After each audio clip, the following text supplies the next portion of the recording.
So when I adopted Scout, I adopted him knowing he was a German Shepherd cross Great Dane, so there's a lot of hair involved in that sort of animal. And the funny thing is, I'm allergic to dogs. I spent a good 2-3 years getting needles every 4 weeks, trying to make myself not allergic to them. I just love them that much that I can't stop, and I have to play with them, have to cuddle them, and then I go away for an hour sneezing.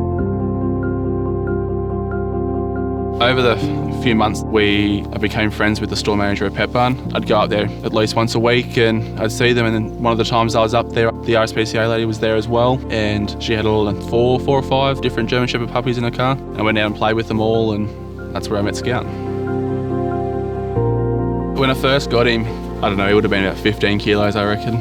He was a lot smaller than he is now. And then in the coming weeks, he doubled in size, and then he doubled in size again, and then doubled in size again, and just kept growing and didn't stop. I remember looking at his feet and remember thinking, oh, he's going to be a big dog. His feet are basically the same size as mine. I think he stopped growing. I hope he stopped growing, but I'm not sure yet.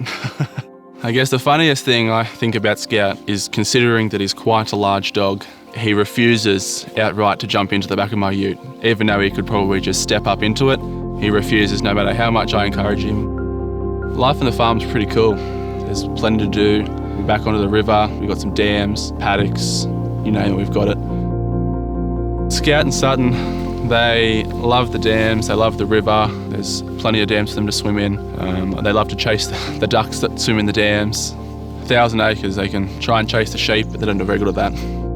I think he forgets about his size sometimes, so when he plays, he likes to wrestle, and they'll get at it, and he forgets that he's mouse the size of most of their heads that he's playing with. A lot of the RSPCA dogs I find, they end up being, a few mixed breeds, and you get better personalities. Every dog's got their own personality, and every dog breed has their own personality, so you get a bit of mix of everything, and you're making this dog get a home that it may not have ever got to experience just because of someone else's choices.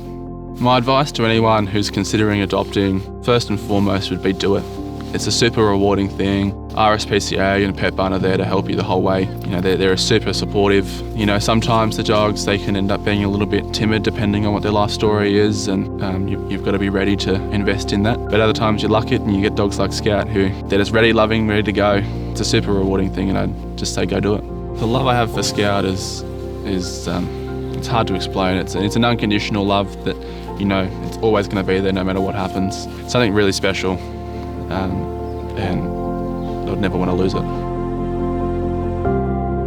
I'm Jasper, this is Scout, and this is our adoption story.